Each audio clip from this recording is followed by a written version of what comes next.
Hello mga clowners and welcome back to my channel of karon sa Basilica Menor del Santo Niño or Señor Santo Niño de Cebu, atong patron saint sa Sugbo. And of course, padung ko ni sa dagutanan mga clowners og di ara na nagko tagi ko mga clowners about G's pesos.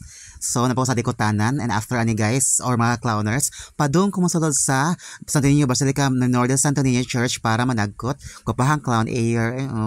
Nasulog ko nga sa Blair nga ako ang official t-shirt, official officer, char lang. Og mao na ni Basilica Menor del Santo Niño og naay mga information sa television or sa TV or kanaging sa LED TV. Og mao ni siya ang mga Señor Santo Niño ihang image. And of course padung ko ani ngadto sa dagkutanan or sa ato ko sa ni Señor Santo Niño mula halok.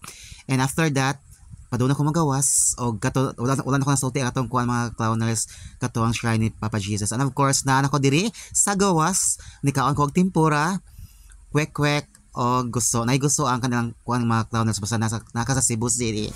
Thank you so much for watching. See you in my next short vlog.